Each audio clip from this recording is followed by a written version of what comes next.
ओम शांति। सभी राजी खुशी हैं। ब्राह्मण जीवन में राजी खुशी नहीं होंगे तो कब होंगे। तो ये ब्राह्मण जीवन खुशियों भरा जीवन है। जो खुशी देवताओं को भी नसीब नहीं होती है वो हम सबको मिलती है। और खुश नसीब कौन है? जो बाबा कहते सदा संतुष्ट रहते हैं, वही खुश नसीब हैं, वही तीव्र पुरुषार्थी हैं। कल स्लोगन था ना। तो खुशी हमारा निजी संस्कार है, ये हमारी संपत्ति है। अगर कोई हमारी संपत्ति को दूसरा छीन ले तो क्या कहेंगे? अपनी संपत्ति को छीनने देते हैं हम, या दूसरे की संपत्ति हम छीन लें तो दूसरा भी हमारे से छीनने की कोशिश करेगा।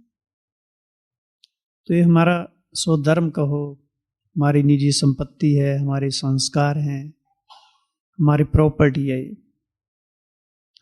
ब्राह्मण जीवन का सार ही है सदा खुश रहना, सदा उमंग उत्साह में रहना। ब्राह्मण जीवन अर्थात सदा उड़ती कला का अनुभव करना।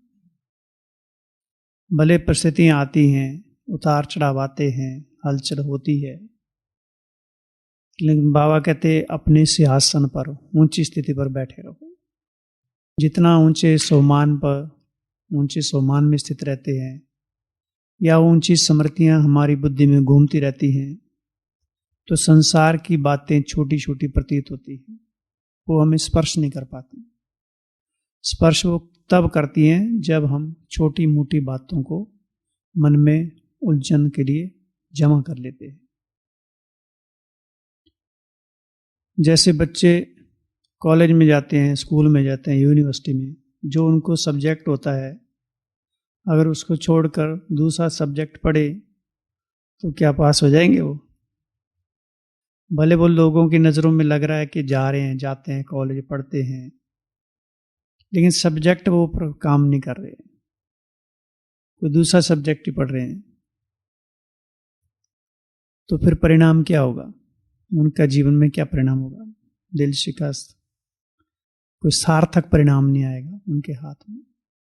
हमारी भी ये गॉडली स्टूडेंट लाइफ है। ये तो गॉडली स्टूडेंट लाइफ अर्थात जो सब्जेक्ट मिले हैं उसी पर हमारा जीवन सुखद रूप से चलता रहे, निर्विवाद रूप से, निर्विघ्न रूप से। तो जो हमको सब्जेक्ट मिले हैं अगर उसके अनुरूप हम नहीं चलते हैं तो सबसे पहला दुख किसको होता है? स्वयं को ही होता है। दुख हमें कोई दूसरा देता नहीं है कभी भी। किसके पास टाइम है हमें दुख देने के लिए? दुनिया अपने दुखों में लगी पड़ी है, हम दुख ले लेते हैं। अगर कोई देता है तो हम ले लेते हैं। क्यों? सुख से भरपूर नहीं है। कई बाबा एग्जाम्पल देते हैं कई बार कि चीज लेते क्यों हो? चलो उसने दी भी है, लेकिन आप स्वीकार क्यों करते हो? दिखाई देती है, लेकिन बाबा क्या कहते हैं? देखते हुए नहीं देखो, अर्थात फुल स्टॉप लगा दो। अभी समय नहीं है किसी की बात को बुद्धि में रखकर बस उसका चिंतन करते रहें। स्वयं का चिंतन कब करेंगे?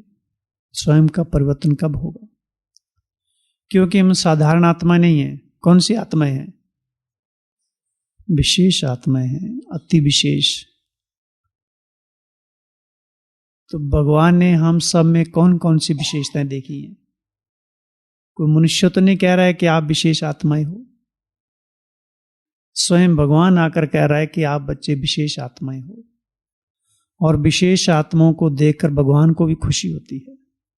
बच्चों को तो खुशी होती है बाद में जब पता चलता है अपनी विशेषताओं का, लेकिन बाबा को भी खुशी होती है। अब जिनकी विशेषताओं को देखकर भगवान मुस्कुराए, भगवान बैठ के खुश हो जाए, तो हम बच्चों को कितनी खुशी होनी चाहिए। जिन बच्चों पर माँ बाप को नाज होता है उन बच्चों को स्वयं पर कितना गर्व होना चाहिए। तो हम सब में विशेषताएं भरी हुई हैं, तभी तो भगवान ने हम सबको अपने कर्तव्य के लिए चयनित किया है, नहीं तो ये ज्ञान हमारी बुद्धि में बैठता ही नहीं। अगर हमारी विशेषताएं जो हैं इस कार्य में नहीं लगने योग्य नहीं होती तो हमको भगवान क्यों चयन करता? हमारा विशेषताएं हैं, लेकिन विशेषताएं कहीं कहीं लोप हो जाती हैं, हम लोप कर देते हैं, क्योंकि विशेषताओं की बजाय दूसरे दूसरे संस्कार जो हमारे पर हावी हो जाते हैं। संस्कार हैं हमारे विशेषताओं के, आदि काल से लेकर अंत तक या अनादि को हम सब आत्माएं विशेषताओं से संपन्न हैं। और विशेषताओं की बात बाबा ने जिक्र भी किया, कौन कौन सी विशेषताएं हैं। मोटे तौर पर चाहे बुजुर्ग हैं, बच्चे हैं, अनपढ़ माताएं हैं, प्रवृत्ति वाले हैं, युवा हैं, सभी विशेष हैं। तो भगवान की विश्वव्यापी नजर हम सब पर दौड़ रही है और हम सब के आदि मध्यान्ह तीनों कालों का वो हमारा जो जीवन है, हमारी जन्म पत्री है, वो पढ़ लेता है। हाँ, और हमें उससे परिचित करा रहा है कि तुम्हारे अंदर ये भी गुण है, ये भी है, ये भी विशेषता है, ये भी विशेषता है। लेकिन कहीं ना कहीं हम उसको स्वीकार नहीं करते। स्वीकार करना है, क्योंकि मनुष्य नहीं कह रहा है, स्वयं भगवान कह रहा है। तो सबसे पहला तो हमको ये होमवर्क करना है, हर एक मूल्य से हमको स्वयं के स्तर पर होमवर्क करना चाहिए कि मेरे में कौन सी विशेषताएं हैं, उसकी अपनी अपनी एक लिस्ट होनी चाहिए। नहीं तो विशेषताओं की विस्मृति रहती है, बेहोशी की अवस्था बनी रहती है। स्मृति होगी ही नहीं तो स्थिति समर्थ कैसे बनेगी? तो स्वयं की विशेषताओं को ही पता होगा तो ही हम दूसरों की विशेषताओं को देख पाएंगे।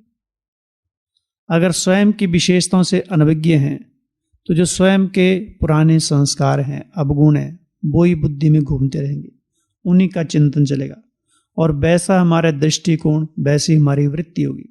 उसी वृत्ति के आधार पर हम दूसरों के भी अवगुण देखेंगे। भले सामने वाले में 100 गुण होंगे, लेकिन अगर हमारी अवगुणी दृष्टि है तो उसमें भी अवगुण ढूंढ लेंगे, क्योंकि स्वयं को बदला नहीं हमने। स्वयं की विशेषताओं को हमने जांचा, परखा, पहचाना, स्वीकार नहीं किया है। तो कौन कौन सी विशेषताएं हम सब में है? कौन सी विशेषता है? पहली तो विशेषता है कि भगवान को पहचान लिया कि ये भगवान का ज्ञान है, कोई दूसरा नहीं है। स्वयं को ही पहचान लिया कि हम ही दैवी कुल की महान आत्माएं हैं, हम ही भगवान के नयनों के नूर हैं, उसके सिर के ताज हैं, उसके राइट हैंड हैं, भगवान के कार्य में मददगार हैं। कितने सारे सोमान हैं, वो ही सारी हमारी विशेषताएं हैं। हमारे में भगवान ने वही ताकत देखी है कि ही आत्माएं हैं जो तमो प्रधान संसार को सतो प्रधान बनाने का सामर्थ्य रखती हैं। तो अपनी विशेषताओं का हमको आभास होना चाहिए, महसूसता होनी चाहिए। कहीं ना कहीं महसूसता कम होती है, महसूसता होती है पुराने संस्कारों, उन्हीं का बोझ लेकर हम चलते रहते हैं, वो ही बोझ हमको भारीपन करता है। तो अपनी विशेषताओं के ऊपर नजर दौड़ानी है, उस पर चिंतन करना पड़ेगा।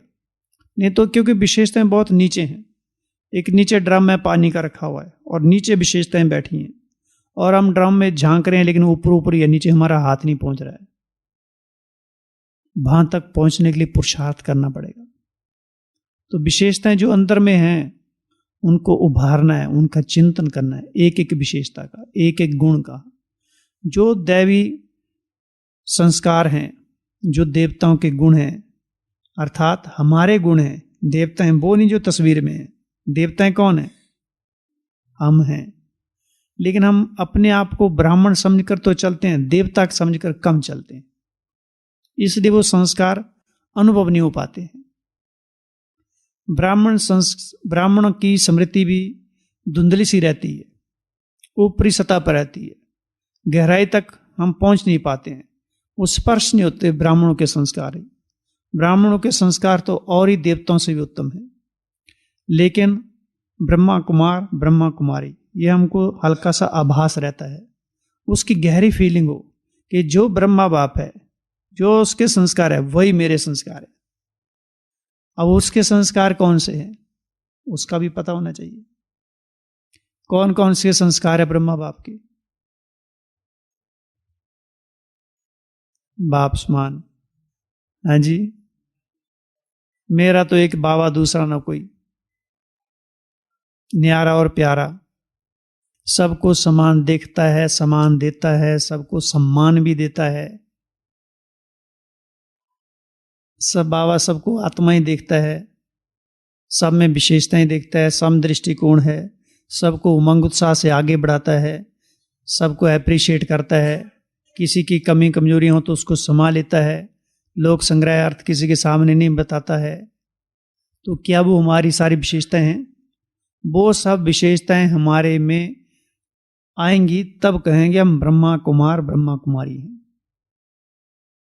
जो बाप के संस्कार वो बच्चे के संस्कार, जो माँ के संस्कार वो बच्चे के संस्कार। तो इसलिए बाबा क्या कहते हैं, follow father mother, follow brother sister नहीं। तो जो माता पिता के संस्कार हैं वो संस्कार हमारे में हैं। बाबा को निश्चय था पक्का कि मैं ही मिचनू हूं, बनूंगा नहीं हूं। फिर भी उसके बाद भी पुरुषार्थ किया, लेकिन वो अंतर में समा लिया, स्वीकार कर लिया कि मैं ही वो हूं। इसलिए वो संस्कार दूसरों को भी दिखाई देते थे। कई बार दादियां सुनाती है ना कि बाबा बंद कर लेते थे कमरा और अंदर में रेगड़ियां मारते थे, खग्गियां मारते थे, रेगड़ियां पहनते थे कि मिचनू की तरह दौड़ रहा हूं। तो वो संस्कार बाबा ने स्वीकार कर लिए उसको, हम उसको स्वीकार नहीं करते। इतना ऊपरी ऊपरी मन में रहते हैं, ऊपर की लहरें हैं, अंदर नहीं जाते हैं। तो जितना बाबा के चरित्र हैं, ब्रह्मा बाबा की जीवन कहानी है, जितना बार उसको पढ़ेंगे वो हमारे संस्कार बनेंगे। एक दो बार पढ़ने से कुछ नहीं होता। कितनी बार बाबा ने परसों मुरली में कहा था, 5-6 बार पढ़ना चाहिए। अब किसी की चिट्ठी आती थी पुराने जमाने में, आजकल तो चिट्ठी इतनी आती नहीं है। माँ बाप के पास विदेश से अगर किसी बच्चे की चिट्ठी आ जाए तो वो कितनी बार पढ़ते थे, बार बार पढ़ते थे। और खुद को पढ़ना नहीं आता तो किसी से पढ़वाते थे और बार बार पढ़वाते थे। तो बाबा की चिट्ठी आती है परम धाम से और हम कितनी बार पढ़ते हैं? एक बार पढ़ते भी नहीं, एक बार सुन लेते हैं, बस पूरा हो गया काम।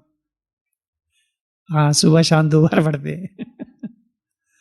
तो बाबा कहते हैं एक बार पढ़ने से कुछ नहीं होगा, बुद्धि में बैठेगा नहीं। कम से कम 5-6 बार पढ़ेंगे तब बुद्धि में थोड़ा थोड़ा बैठेगा, क्योंकि ज्ञान परम पवित्र ज्ञान है। इसके लिए पात्र भी बाबा कहते कैसा चाहिए, सोने का पात्र चाहिए। अब इस पात्र में हमने अगर पत्थर भर लिए, कंकड़ भर दिए, सबकी एक एक 2-2 अवगुण देख के भर दिए और इसको कूड़े का डब्बा बना दिया, आई था ना मुरली में। अब जहां कूड़ा कचड़ा इकट्ठा कर लिया तो क्या वहां अमृत ठहरेगा? बीमारियां आएंगी, मक्खी मच्छर पैदा होंगे। तो हम स्वयं ही कहीं ना कहीं अपने आप को विघ्नों के वश में कर देते हैं। विघ्न तो बाबा कहते हैं अगर आते भी हैं तो वो खेल की तरह है, लेकिन वो खेल तब अनुभव होगे जब हमारे में बल है, वो शक्ति है, वो ताकत है, उनका सामर्थ्य है पार करने की। अगर ताकत नहीं है तो छोटा सा विघ्न आया तो कौन सी बीमारी आ जाएगी, फीलिंग की, फ्लो की। फिर क्या छोड़ देंगे, भोजन नहीं करेंगे, बाबा कहते सो जाएंगे। लेकिन आजकल भोजन तो नहीं छोड़ते हैं, भोजन करके ही सोते हैं। पहले होता होगा ऐसे। तो मुख्य है कि अपनी विशेषताओं को हमें देखना है, मेरे में कौन कौन सी विशेषताएं हैं, जिन विशेषताओं से स्वयं भगवान ने हम सबको श्रृंगारा है। वो विशेषताएं हमारे पास स्वयं सदा स्मृति में रहनी चाहिए, तभी वो समय पर याद आएंगी। समय पर याद आना ही तीव्र पुरुषार्थ है।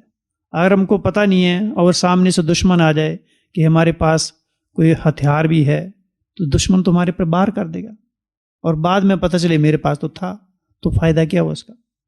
तो ज्ञान समय पर स्मृति में लाना, इसी को ही तीव्र पुरुषार्थ कहेंगे और उसी का ही मजा आएगा जिंदगी में। इसलिए ज्ञान बार बार बुद्धि में उसको दौड़ाते रहना, घुमाते रहना। इसलिए व्यक्तिगत भी, आजकल तो मुरली सब जगह है, मोबाइल में भी आती है, तो बार बार पढ़ना, उसको पढ़ना और साथ में लिखना। मुरली के पैराग्राफ बना दो। पहले पैरे में बाबा ने क्या कहा, विशेषताएं किस किस को कहा। बुजुर्ग हैं, अनपढ़ हैं, माताएं हैं, युवा हैं, प्रवृत्ति वाले हैं, सब विशेष आत्माएं हैं। क्यों? जो संसार की आत्माएं हैं, चाहे वो वैज्ञानिक हैं, चमत्कार करने वाले हैं, रिद्धि सिद्धि वाले हैं, वो भी अनजान है, वो भी नहीं अपने को पहचान सके कि हम कौन हैं। तुम बच्चों ने जान लिया, बदले अनपढ़ हैं, लेकिन तुम बच्चों ने जान लिया कि तुम कौन, हम कौन हैं, हम आत्मा है। छोटे बच्चे से पूछेंगे तो वो भी कहेगा मैं एक आत्मा हूं। अब आत्मा हूं, साथ में ये भी हमें महसूस करना कि मैं कौन सी आत्मा हूं। क्या मैं परचिंतन करने वाली आत्मा हूं, प्रदर्शन करने वाली आत्मा हूं, परमत पर चलने वाली आत्मा हूं, या इधर उधर देखने वाली आत्मा हूं।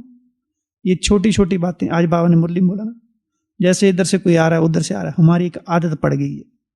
ये छोटे छोटे संस्कार हमारे पुरुषार्थ में बाधक हैं, सूक्ष्म संस्कार हैं। आज बाबा ने क्या कहा, सूक्ष्म कमजोरियां।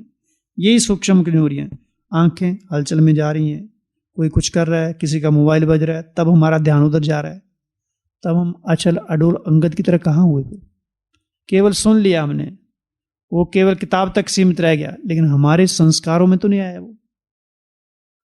बाबा कहते अंत में तो हलचल होगी, पांचों तत्व विकराल रूप से अपना पूरा रुतबा दिखाएंगे, उसमें क्या हाल होगा। तो पहले से ही छोटी छोटी बातें, छोटी छोटी कमजोरियां, सूक्ष्म कमजोरियां, उन पर हमको स्वयं ही ध्यान देना है। दूसरा कोई नहीं आएगा, स्वयं भगवान हमको कह रहा है। भगवान की बात नहीं अगर हम मान रहे हैं तो व्यक्ति की बात कहां मानेंगे।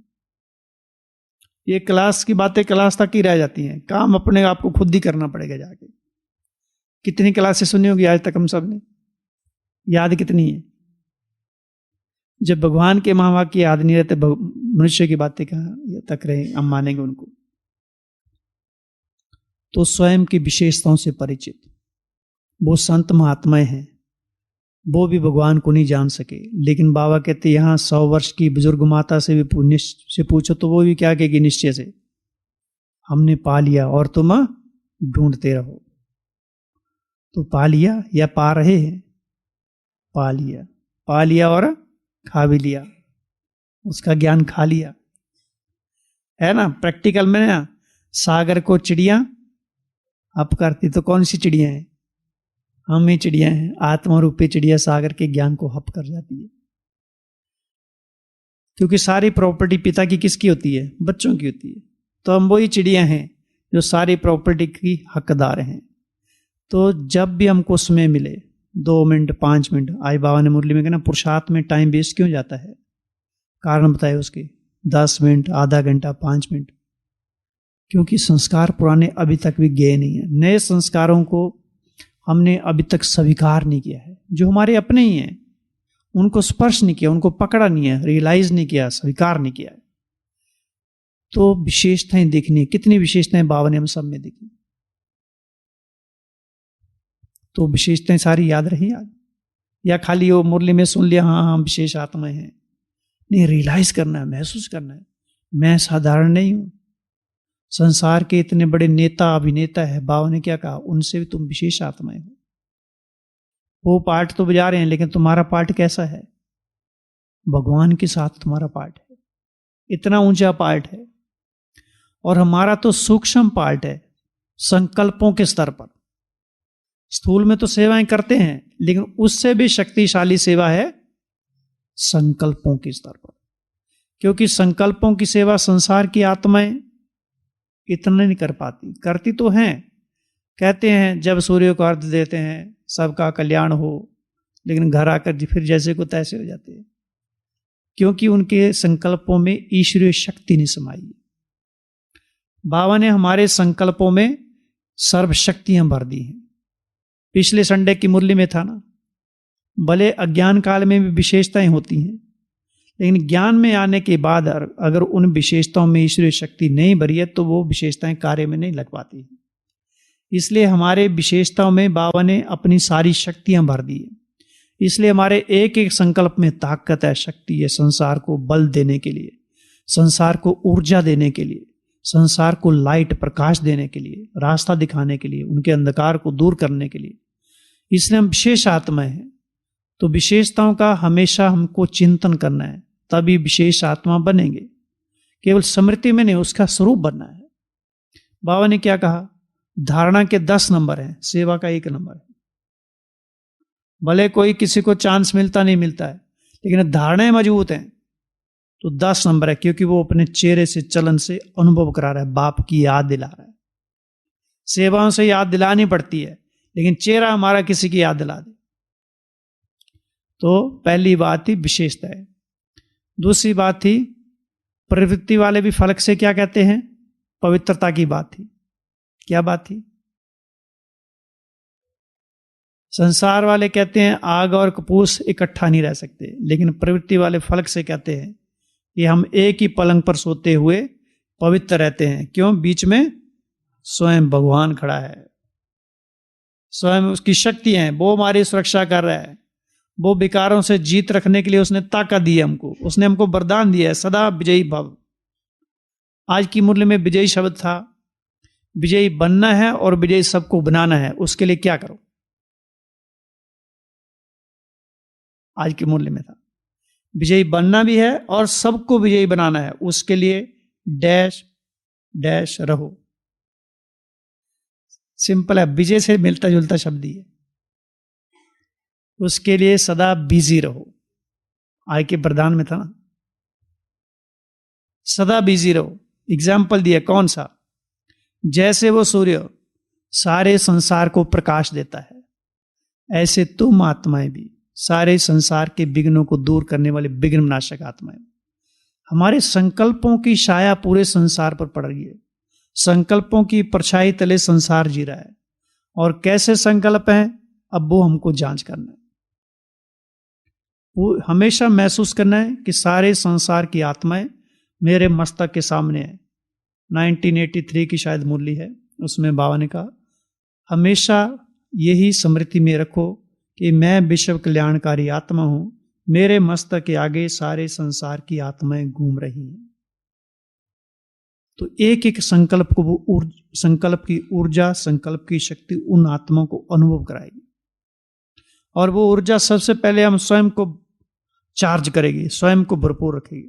स्वयं के संकल्पों में बल लाएगा, ताकत आएगा। जो सोमान हम करते हैं कि मैं फलाना हूं, उसमें पावर आएगी। नहीं तो वो संकल्प केवल सोमान केवल शब्द तक ही सीमित रह जाता है, मैं मास्टर सर्वशक्तिवान हूं। अगर उसमें ताकत नहीं है, योग की ताकत नहीं है, संकल्पों का बल नहीं है, तो वो केवल शब्द मात्र ही रह जाता है। आय का वरदान क्या था? तो ये संजीवनी बूटी कहां मिलती है? ये ज्ञान की संजीवनी बूटी है। तो हम कौन है? महावीर हैं, मूर्छित को सुरजीत करने वाले।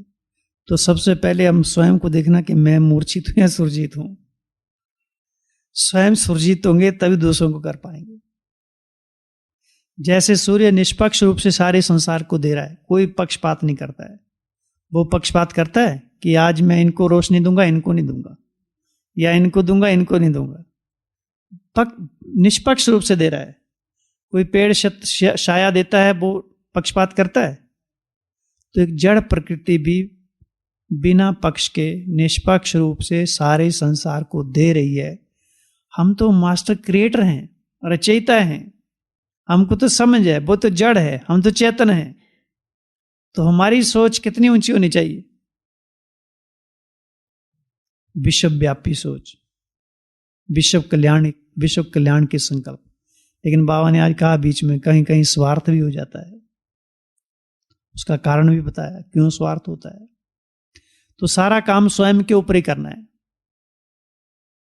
तो बाबा कहते पवित्रता हमारा क्या है? स्वधर्म है। स्वधर्म है। स्वधर्म सहज होता है, स्व है, वो अपना है। पर धर्म मुश्किल है। वो तुम्हारे नेचुरल संस्कार हैं वो, क्योंकि हम तो अनादि आदि में संपूर्ण पवित्र थे और सारे संसार की आत्माएं भी अनादि काल में तो पवित्र ही हैं। इसलिए जो संकल्प मैं करूंगा वही संकल्प दूसरों को भी जाएंगे। तो ये सोमान है, मैं परम पवित्र आत्मा हूं। पवित्रता मेरा स्वधर्म है। पवित्रता के वाइब्रेशन मेरे रग रग में समाये हुए हैं। मैं जैसे प्योर वाइब्रेशन का पुंज हूं, मैं जैसे प्योर वाइब्रेशन का फरिश्ता हूं, मैं प्योर वाइब्रेशन की लाइट हूं। उन पवित्रता के संकल्पों को बढ़ाना है। केवल इतना याद नहीं करना पवित्रता मेरा स्वधर्म है। उसका एक ऐसे लिखो, निबंध लिखो। बच्चे कैसे लिखते हैं स्कूल में? एक ही कोई मेरी गाय, अब गाय के ऊपर निबंध लिखते हैं। अब दिखने तो एक गाय दिखती है, उसके ऊपर क्या लिखते हैं, मेरी गाय का रंग काला है, वो उसके छोटे छोटे सींग हैं, उसकी एक पूंछ है, 4 टांगे हैं, वो 2 किलो दूध देती है, वो हरी घास खाती है। चिंतन चल रहा है कि नहीं चल रहा है? तो ऐसे स्वयं का चिंतन चलाना है। मैं चैतन्य गौ हूं। बाबा क्या कहते, तुम गौएं हो। गाय अगर जुगाली नहीं करती तो बीमार समझी जाती है, बाबा मुरली में कहते हैं। तो ये छोटे बच्चों की तरह अपना काम करना है, लिखना है इसको, यही तो चिंतन है। इसी से हमारा चिंतन प्रखर होगा। स्कूल में बच्चों को कैसे काम देते थे, होमवर्क देते थे, अगले दिन में करके लाना। तो बाबा भी हमको कितना होमवर्क देते सारे दिन में, रोज का रोज होमवर्क देते हैं। अगर हम रोज का नहीं करते हैं तो अगले दिन दूसरा आ जाता है, फिर और आ जाता है, और आ जाता है, एक पूरा नहीं होता, आगे आगे और बढ़ता जाता है। तो अपना एक आदत बनानी है, और जब आदत बन जाएगी फिर एक नेचुरल संस्कार हो जाएंगे। फिर 5 शब्द भी मुरली के आगे ना, तो भी बुद्धि में उनका चिंतन बढ़ता जाएगा, फिर लिखने की भी जरूरत नहीं पड़ेगी। लेकिन संस्कार बनाने के लिए टाइम लगता है, 1-2 दिन की बात नहीं है। इसलिए कहते हैं करत करत अभ्यास के जड़मतियों सुजान। बच्चे स्कूल में कितनी जोर जोर से पढ़ते हैं, जब तक याद नहीं होता तो मास्टर जी उनको जोर जोर से, एक बच्चा खड़ा होता है तो सारे बच्चे जोर जोर से पढ़ते हैं। तो हम भी भगवान के गोल्ड स्टूडेंट हैं। स्टूडेंट बनकर रहेंगे तो हम पुरुषार्थ सहज कर सकते हैं। नहीं तो क्या होता है, कुछ सालों के बाद हम सुनते सुनते सोचते हैं अब हमको सब पता चल गया है, फिर सुनते सुनते सुन्न हो जाते हैं एकदम, आत्मा भी सुन्न हो जाती है। ठीक है, एक परंपरा चल रही है, क्लास सुननी सुनानी, पूरा काम हो गया। नहीं, कुछ नवीनता चाहिए जीवन में। जब तक नवीनता नहीं है तब तक हमारा उन्नति नहीं होगी। तो पवित्रता हमारा स्वधर्म है। तो पवित्रता पर ऐसे लिखो एक सारा ही, जैसे हमारे पूरे शरीर में समा जाए। मेरी आंखों में प्योर वाइब्रेशन है, मेरे ऊपर, मुझ आत्मा के ऊपर, मेरे शरीर पर पवित्रता के सागर की दृष्टि पड़ती है। वो निरंतर मुझे देखता रहता है, उसका वरदानी हाथ मेरे सिर पर है, मैं उसके हाथ पकड़कर चलता हूं, वो सदा मेरे साथ रहता है। संकल्प भी तो करने, और ये सभी को आते हैं। किसको नहीं आते, हाथ खड़ा करो। आते हैं ना सभी को।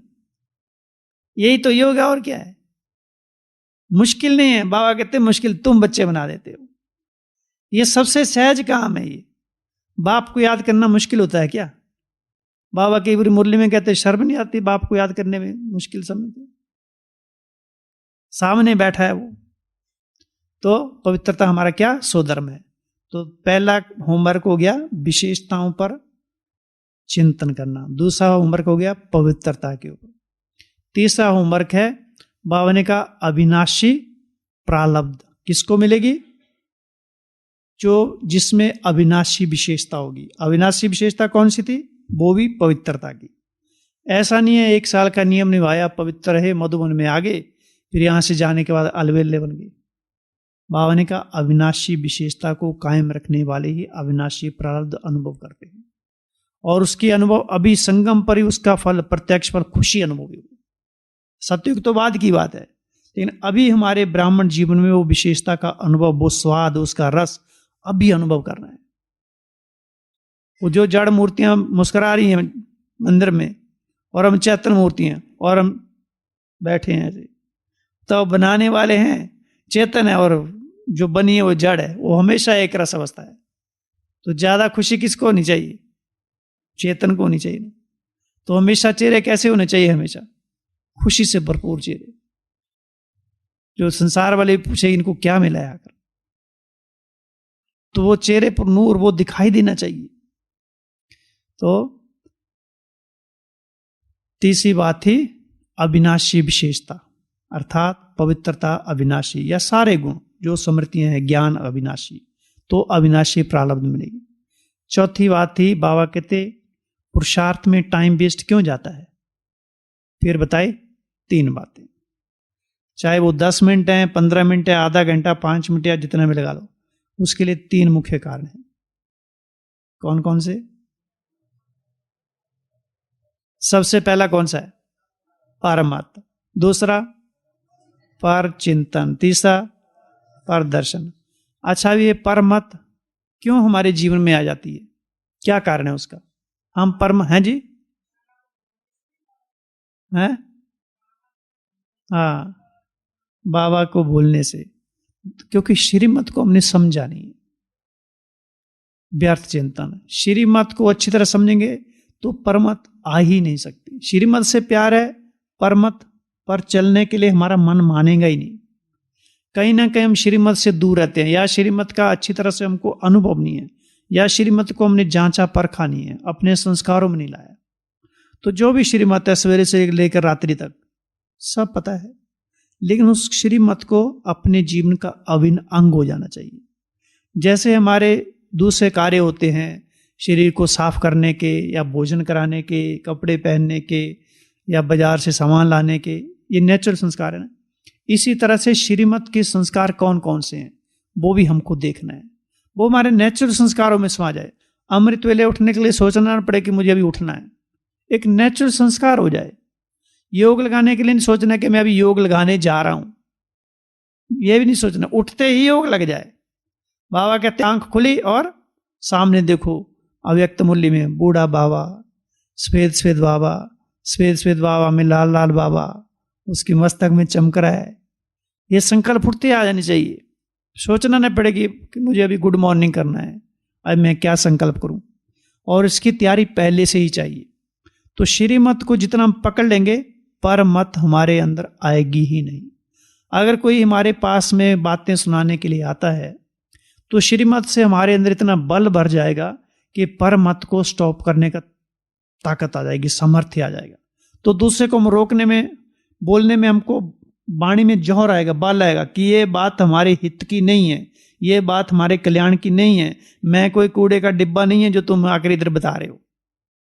नहीं तो कोई हम जिन्स आता है या कोई बड़ा आता तो पुरानी कोई बात करने लगेगा तो हाँ में हाँ करनी पड़ती है। नहीं, क्योंकि श्रीमत अगर भर ली हमने तो सुनते हुए नहीं सुनेंगे, हमारे अंदर प्रवेश नहीं करेगा। हाँ, अगर स्वयं को हमने वो संस्कार बना लिए श्रीमत के संस्कार, तो परमत वाले की ताकत नहीं है जो हमारे पुरुषार्थ को या हमारे जीवन में वो प्रवेश कर सके, हिल न सके। इसलिए बाबा क्या कहते हैं, श्रीमत की लगाम हमेशा हाथ में पकड़ के रखो। तो कौन कौन सी श्रीमत है उसकी भी एक लिस्ट होनी चाहिए, कितना काम पड़ा हुआ अभी तक। और फिर हम कहते हैं फुर्सत बहुत है, तो फुर्सत तो मिलनी नहीं चाहिए। इसलिए बाबा के कहते हैं बिजी, विजयी बनना बनाना तो बिजी रहो। तो परमत, परमत करती क्या क्या है, फिर बाबा ने सुनाया क्या क्या करती है परमत। परेशान करेगी, और क्या करती है परमत, क्या बताया मुरली में आज, हमारा समय एनर्जी सब वेस्ट चला जाएगा। एक छोटी सी बात बताएगा और उसको विस्तार से बताता रहेगा, उससे क्या होगा, हमारा दूसरों के प्रति दृष्टिकोण फलाना ऐसा है।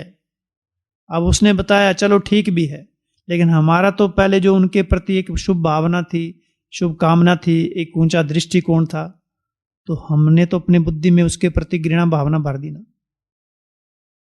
या तो उतना बाबा कितने शक्ति रखो, या दूसरे को बदलने का, कल्याण की भावना का उतना बल है हमारे अंदर, सेकंड में फुल स्टॉप लगा दो, तब तो ठीक है।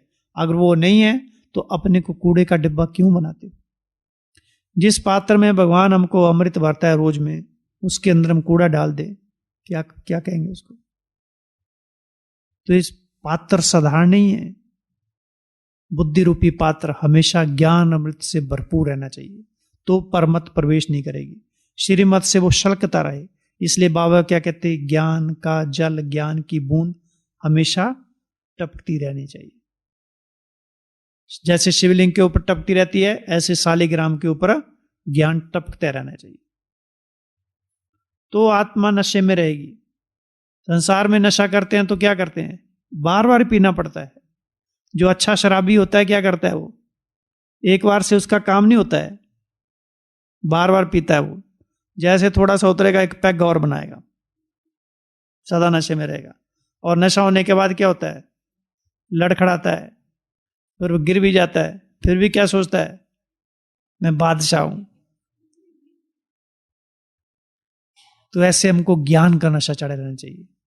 भले संसार कुछ भी कहता रहे, लेकिन ज्ञान का नशा है। ज्ञान अभिमान के रूप में नहीं, क्योंकि ज्ञान जितना बढ़ता जाएगा उतना अभिमान आने के भी चांस बहुत रहते हैं। लेकिन अगर ज्ञान को हमने अच्छी तरह कर्मेंद्रियों में समाया है, समझा है, चिंतन किया है, तो वो विनम्र बनाता है, विनम्रता की प्रतिमूर्ति बना देगा। याद रहना चाहिए तो प्रभु प्रसाद है, दिया हुआ है, ये मेरा कहां से आया, मेरा तो था ही नहीं, कुछ नहीं है। बाबा का बनने से पहले हमारे में क्या था, कुछ भी नहीं था। बाबा कहते तुम तो बंदर थे एकदम, अब क्या बन गए, मंदिर लायक बना दिए, उसके नैनों के नूर बन गए। तो हमारे में क्या विशेषता है, तो बाबा कहते तुम तो आत्मा बिल्कुल काली हो गई थी, अब मैं तुमको गोरा बना रहा हूं। तो परमत हमारे जीवन में प्रवेश ना करे। दूसरा क्या था, पर चिंतन।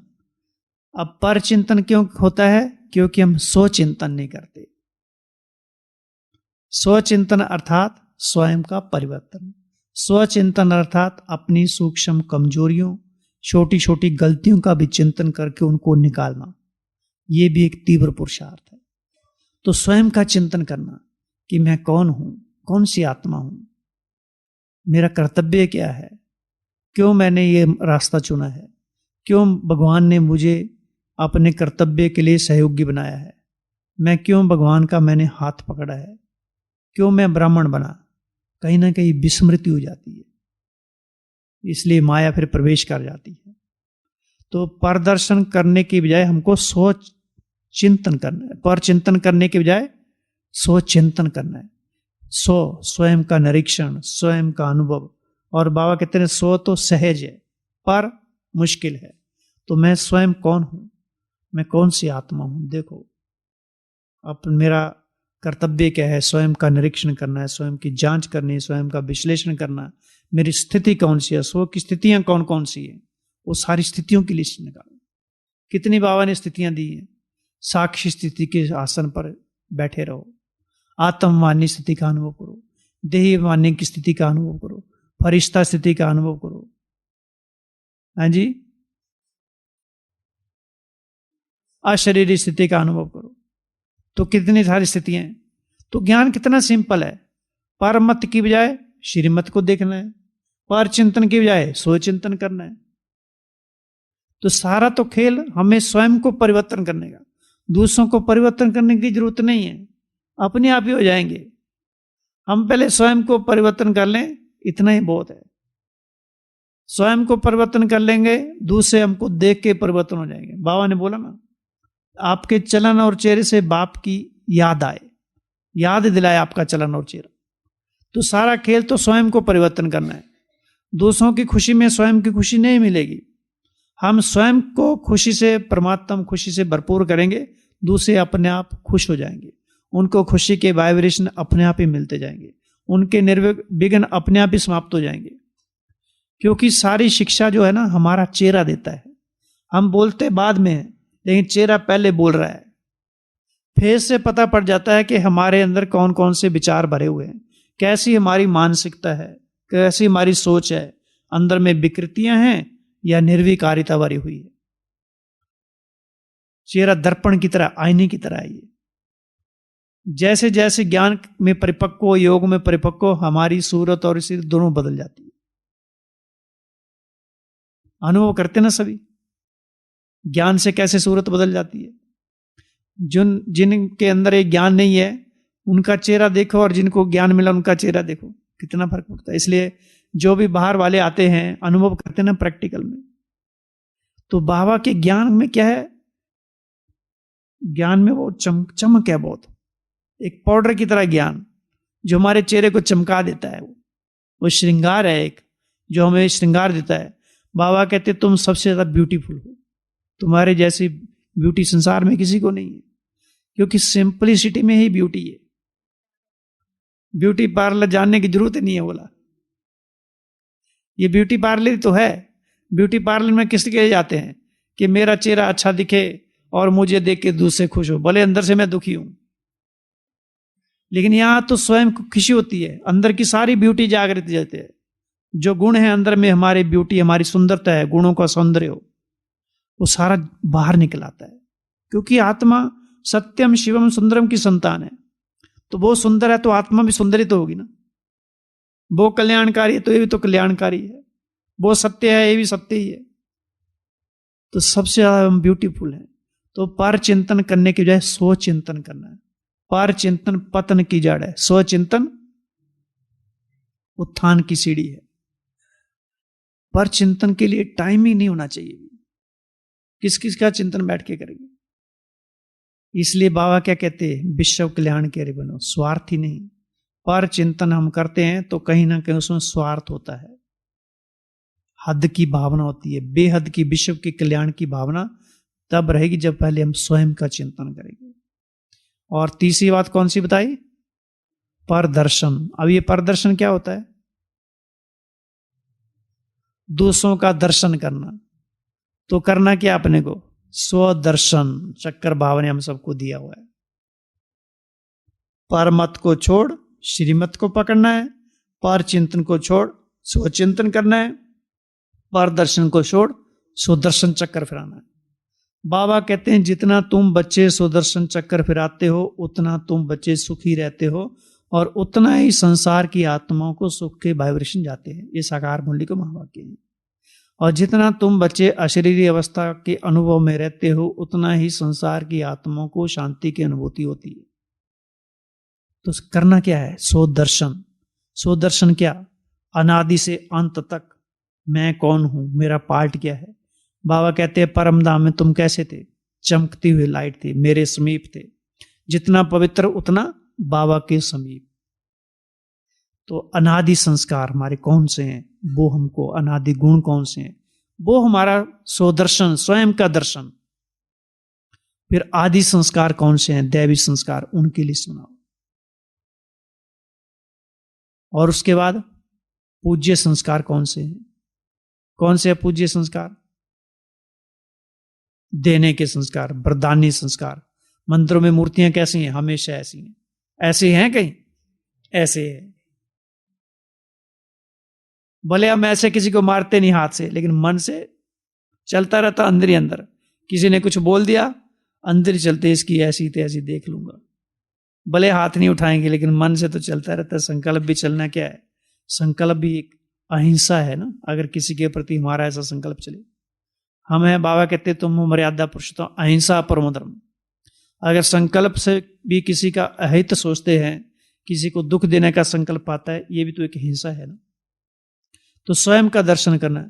जैसे वो मंदिर में मूर्ति है सबको वरदान दे रही है, तो मैं भी चैतन्य मूर्ति हूं, सबको वरदान देने वाली हूं। मैं वरदानी मूर्त हूं। वरदाता ने मुझे सारे वरदान दे दिए हैं। अब कौन कौन से वरदान दिए हैं उसकी लिस्ट निकालो। बाबा अगर अभी आके कहे कि अभी 100 भक्त आने वाले हैं, आपको यहां देवी बन के बैठना है या देवता बन के बैठना है, और 100 भक्त आएंगे, सबको एक एक वरदान देना और सबको अलग अलग देना, तो हमारे पास होनी चाहिए कि नहीं होनी चाहिए। तो लिस्ट होनी चाहिए ना। तो कल क्या करेंगे, 101 वरदान याद करने। वो पूरी लाइन नहीं, खाली इतना ही। पहला भक्त आया विजयी भाव, दूसरा आया शांत स्वरूप भाव, तीसरा आया चिंता मुक्त भाव, चौथा आया संतुष्ट मणि भाव, पांचवा आया तो सफलता मूर्त भाव। देखो देवियां जाग उठी हैं, वरदानों की बरसात हो रही है। ये सारा खजाना बाबा ने हमको दिया है। तो ये योग का प्रयोग है। ये हम योग में बैठे हैं, अनुभव करना है। क्योंकि मन को अगर हम खाली छोड़ते हैं ना, तो वो सुषुप्त अवस्था में चला जाता है। पहले से मन में तैयारी करनी है, मुझे आज चलो 100 तो छोड़ दे, पहले 100 बोलेंगे भारी लगेगा, मन मानेगा नहीं इतना जल्दी, क्योंकि मन भी बड़ा चंचल है। तो मन को धीरे धीरे मनाना है। पहले 21, चलो 21 में आज 11 भक्तों को वरदान दूंगा, तो एक सप्ताह तक 11 भक्तों को वरदान देते रहो। और 11 नहीं सोचो 11,000 खड़े हैं, है ना। क्योंकि एक ही भक्त का एक वरदान थोड़ा हो सकता है, कई भक्तों का एक ही वरदान भी तो हो सकता है ना। तो 11 वरदान पक्के कर लेने, और 7 दिन कंटिन्यूस वही वरदान पक्का देने, और 7 दिन में वो पक्का याद हो जाएंगे। फिर अगले 7 दिन में दूसरे वरदान देने, अगले 7 दिन में दूसरे, अगले 7 दिन में दूसरे, तो 1 महीने में 31 हो जाएंगे। ऐसे वरदानी मूर्त बन गए। हैं तो हैं ही है, सारे वरदान अंदर ही हैं, लेकिन उनको स्मृति में लाना है। तो यह है पूज्य स्वरूप का अनुभव करना। केवल मैं पूज्य स्वरूप हूं इतना सोचने से पर्याप्त नहीं है, उसका अनुभव करना और अनुभव कराना। सचमुच सोचना कि मैं मंदिर में खड़ी हूं, चैतन्य मूर्ति खड़ी हूं, मेरा वरदानी हाथ सामने है और भक्तों की अथाह भीड़ है। जैसे मैं मंदिर में विराजमान हुई, भक्तों की भीड़ एकदम शांत हो गई और वो मुझे बड़े प्यार से निहार रहे हैं, जैसे मेरी आंखों से, मेरे हाथ से एकदम प्योरिटी के, परमात्मा प्यार के वाइब्रेशन जा रहे हैं और सब उन भक्तों पर पड़ रहे हैं। जैसे वो आत्माएं तृप्त हो रही हैं, उनकी जन्म जन्म की मनोकामनाएं पूर्ण हो रही हैं। मैं काम देने हूँ, मुझे बाबा ने सारे वरदान दिए हैं, मैं वरदानों से भरपूर वरदान्य मूर्त हूँ। मेरे हाथों से वरदान की रंग बिरंगी किरणें निकलकर सब भक्तों पर पड़ रही हैं। चिंतन तो करना है, यही तो योग और क्या है। तो उसका अनुभव कब करना है? आज सवेरे करना है, अमृत वेले करना है। तो ये पूज्य स्वरूप हो गया। अगर हम अनुभव नहीं कराएंगे और वो वरदान हमारी बुद्धि में नहीं है तो परदर्शन ही चलता रहेगा। फिर सोचेंगे आज फलानी ने ऐसा कहा था, आज इसकी तैसी तैसी, इसकी सब्जी में नमक ज्यादा डाल दूंगी मैं। तो देवियां ऐसे सोचेंगी। फिर अब देवी मंदिर में खड़ी नाराज हो, थोड़े रो रही, आंसू आ रहे हैं और भक्त आएगा अपनी मनोकामना पूर्ण करने के लिए और वो देखे मेरी इष्ट देवी तो रो रही है, तो उसका क्या हाल होगा? उसको रहम आ जाएगा, पहले मैं इसके आंसू पोंछ दूं। तो हमेशा प्रफुल्लित, हमेशा शक्तिशाली, वरदान्य मूर्त, पावरफुल चार्ज बन के रहना है। अब संपूर्णता को, हमेशा संपूर्णता की स्थिति में स्थित रहना है। छोटा मोटा नहीं समझने का है, हमेशा हाईएस्ट वरदान अनुभव करने हैं। जो सुमान बाबा ने दिए उनको स्वीकार करना है कि मैं हूं। उस दिन बाबा ने कहा था, तुम बच्चों को सृष्टि के आदि मध्य अंत की नॉलेज मिली है, तुम स्थूल वतन, मूल वतन, सूक्ष्म वतन को जान गए हो। तुम हो डैश डैश, त्रिकालदर्शी और नॉलेजफुल और नहीं और त्रिनेत्री और तुम हो मास्टर भगवान। तुम हो मास्टर भगवान। शायद अगस्त महीने की 1 या 2 तारीख की मूल्य होगी। तुम हो मास्टर भगवान। तो ये सुनते नशा चढ़ जाना चाहिए। वो सेंटेंस तो एज इट इज याद रहना चाहिए कि मैं मास्टर भगवान हूं, लेकिन हम स्वीकार नहीं करते हैं क्योंकि उन लक्षणों के ऊपर, उन अपनी विशेषताओं के ऊपर चिंतन नहीं किया। फिर 2 दिन बाद बाबा ने कहा, तुम हो मास्टर सदगुरु। जैसे गुरु सबकी सदगति करता है, तुम मास्टर सदगुरु, सबकी सदगति करने वाले। फिर उसके कुछ दिन बाद कहा, तुम हो भारत की तकदीर। कितनी बड़ी बात है। आज भी मुरली में था, तकदीर को कम नहीं करना, तकदीर को बढ़ाते रहना है, था ना आज की मुरली में। तो हम भारत की तकदीर हैं। अगर मैं अपनी तकदीर को लकीर लगाता हूं, अर्थात मैं भारत की, विश्व की तकदीर को लकीर लगा रहा हूं। कितना बड़ा वाक्य है ये। महावाक्य जैसे अंदर से खून को गर्म करते हैं, रोमांच खड़े हो जाते हैं अंदर से। तो ये छोटे मोटे सुमान क्या है? बाबा कितने हमारे ऊपर ऊंचा दृष्टिकोण करके, ये भारत की तकदीर है मेरे बच्चे, और हम अपनी तकदीर से जंग में छिड़े हुए हैं, उसी से खेलते रहते हैं। हम तकदीर बनाने वाले हैं। आने वाले कल की तुम तस्वीर हो, नाज करे कि दुनिया तुम दुनिया की तकदीर हो। गीत है ना एक। आज का गीत कौन सा बताया था बाबा ने मुरली में? कितना भी बड़ा सेठ स्वामी हो, था ना गीत एक। हाँ, तो गीत तो था ना लेकिन उसने अल्प को नहीं जाना। ये गीत था ना आज मुरली में, लेकिन तुम बच्चों ने सब जान लिया। तो ये पर दर्शन, पर चिंतन, पर मत से मुक्त रहना। और बीच में बाबा ने कहा था चांस नहीं मिलता है। बाबा ने कहा चांस अगर नहीं मिलता है लेकिन आपको मिलना चाहिए, तो उसका जमा बाबा की नजरों में हो जाता है। धारणा के 10 नंबर हैं, सेवा का 1 नंबर है। और अगर हमारे में योग्यता है तो चांस मांगने की जरूरत नहीं है, वो अपने आप पीछे आएगा। सेवा के लिए पीछे भागने की जरूरत नहीं है। आज बाबा ने कहा ना, सेवा तुम्हारे पीछे आएगी। और वो समय देख ही रहे हम, सेवा के लिए तो अभी तो बुलाते हैं। आप बने बनाए स्टेज है, ब्रह्मा कुमारी इसको बुलाते हैं जाके सेवा के लिए। तो ये भी अंतिम समय आज की सारी जो भविष्यवाणी है वो सब हमारे सामने नजर आ रही है। लेकिन हमें स्वयं के भविष्य को जितना श्रेष्ठ बनाएंगे, उतना ही दूसरे के भविष्य को श्रेष्ठ बना सकेंगे। इसलिए जो भी हमको समय मिला है, मधुबन में आए हैं, बहुत भाग्य है। यहां रहकर अपने आप को फुल चार्ज करना। दूसरा बाबा ने भी कहा था, वायुमंडल को शक्तिशाली बनाना। जितना प्रदर्शन पर चिंतन करते हो, वायुमंडल को दूषित करते हो। और उसका बोझ मन पर पड़ता है और भारीपन अनुभव होता है, क्योंकि थोड़ा भी हमने वायुमंडल को दूषित किया, जितनी आत्माओं के अंदर वो संकल्प किया, उन संकल्पों का बोझ हम सबको भारी कर देगा, बोझ तले चलेगा। उड़ेंगे कैसे? 3 पर काटने हैं और 1 पर लगाना है, परोपकार। पहले स्वयं का उपकार करना है, स्वयं पर उपकार करना है, तो ही दूसरों का उपकार कर लेंगे। पर अर्थात पंख लगाने हैं, उड़ने के पंख, ज्ञान योग के पंख, उमंग उत्साह के पंख, याद और सेवा के पंख, तो ये पंख लगाते रहना है। और सच्ची तपस्या किसे कहते हैं? लास्ट में एक लाइन है, हाँ, एक दिलाराम बाप में दिल समाई रहे, वही सच्ची तपस्या है। तो ऐसे सच्ची तपस्वी आत्माओं को क्या, बाप दादा का याद प्यार और नमस्ते। बाबा को भी हम बच्चों की रूहानी बाप दादा को भी याद प्यार, गुड नाइट और नमस्ते। ओम शांति।